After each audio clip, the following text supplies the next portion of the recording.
everybody, it's Lucero, and today I am back to answer some more of your beauty and skin related questions.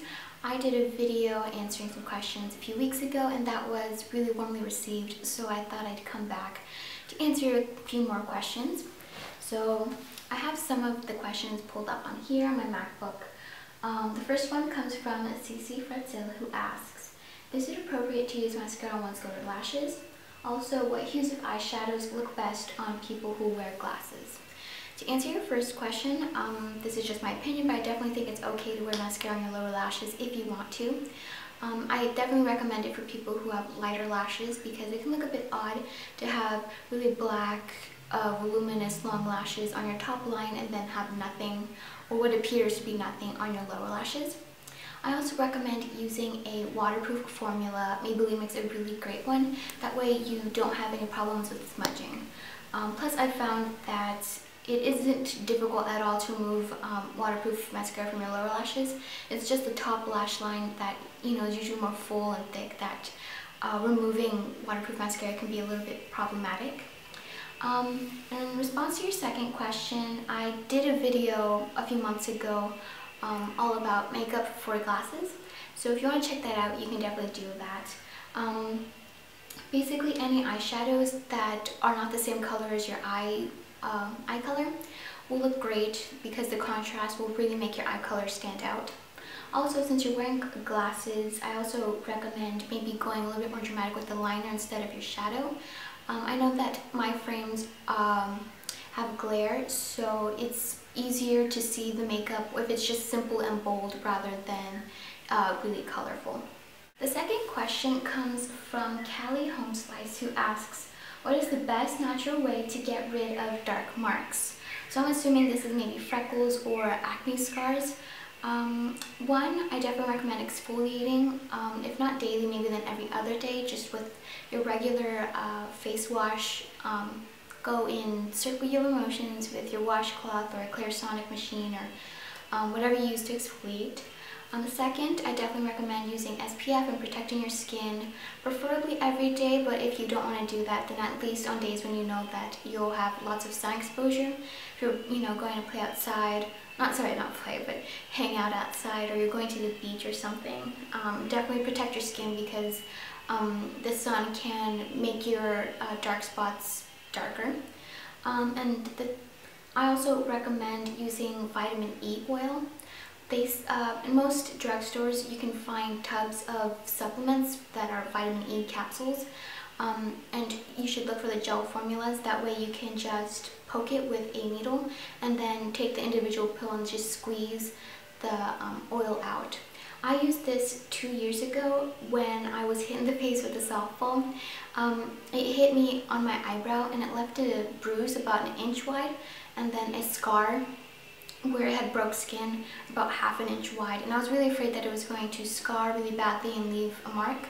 So what I did was every night before I went to bed, I would just apply a dab of the vitamin E oil over my scar, and that really helped fade the scarring and heal it and smooth it all out. So now you really can't even tell that I have a scar there.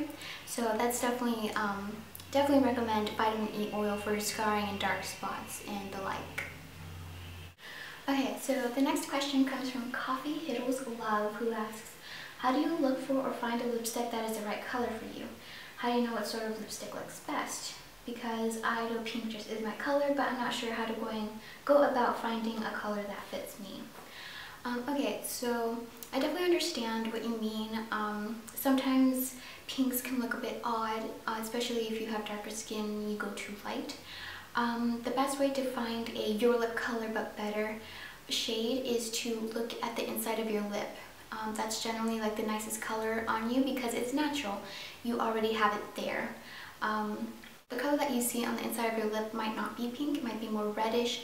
For me, it definitely is like a lighter red with a little bit of pink in it, or it might be more close to your actual skin tone. I really can't tell because your profile picture is Zayn Malik, and I'm pretty sure you're not Zayn, but either way, definitely just try to look at the color on the inside of your lip and then just find a lipstick that matches that. Okay, so the next question comes from Smyers716, who says, I have the worst time in the world trying to find makeup, lotions, and the such that won't make my face oil up. Any product I've tried and used, even the oil-free, oil-reducing sort of things, never seem to have any actual results. Is there anything that can be done? Okay, so I think the first step here is to figure out what kind of skin type you have. Obviously it's producing oil, but your skin can either be just really super duper oily, where it's just a, you know, oil producing factory, or your skin is dry, and as a result is producing oil in order to rehydrate and remoisturize itself. One way you can tell is to wash your face with a regular soap or facial cleanser. One that will definitely strip your face of the oils that it already has, make sure that your skin is really clean, and then wait 10 minutes. Don't apply toner, don't apply moisturizer, don't apply lotion, don't apply anything, just leave your skin naked. Then after 10 minutes, check back to see how it feels. If your skin is already really oily, if it's already just like an oil slick and it's very shiny and oily and it's already just saturated with oil, then that means you're probably not using something strong enough for your face. So from here you can look for products that contain salicylic acid, benzoyl peroxide, or tea tree oil, and that will help combat and reduce the oil that you're producing, or the amount of oil. Alternatively, you might find that your skin still feels kind of tight after 10 minutes. It still feels kind of dry, and maybe it's starting to produce oil, but it's not already extremely oily. And that means that your skin is dry, and your regimen that you're currently using is just drying it out further. So that means that your skin is overcompensating and trying to create more oil in order to hydrate itself. So from here you can use a more gentle face wash and a light moisturizer. Never skip on moisturizer, even if your skin's oily. Use brands such as Simple, Uracil, a light one maybe by Neutrogena or Aveeno, so that you can hydrate your skin and prevent it from needing to produce so much oil. And then if throughout the day you find that your skin still looks shiny, just take some translucent powder or blotting sheets with you, and that should take care of that.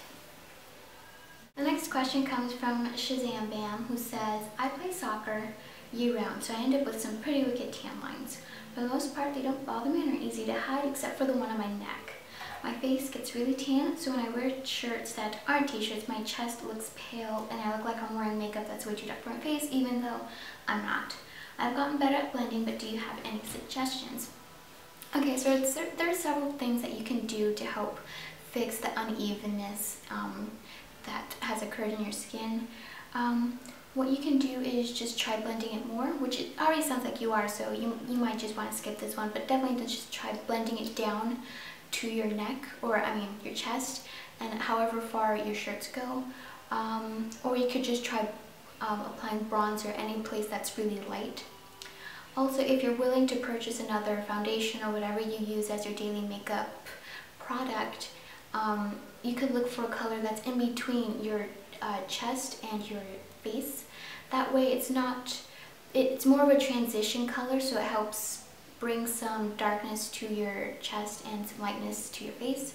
So that way it doesn't look too dark all around. Finally, if you don't want to do that, you could also try using a self-tanner just on the spots where you are lightest. I hear that Jergens Natural Glow and Jergens in general make really great self-tanners. Also Saint-Tropez. I'm not quite sure because I don't use self-tanners myself, but that seems like a really safe option to do if you just want to even out your tan all over. Okay, so that is it for this video. I really hope you enjoyed, and thank you all so much for submitting your questions. If you have any suggestions for future videos that you would like to see from me in the future, feel free to leave them in the comments. I hope you have a lovely day, and I will see you all next time. Bye.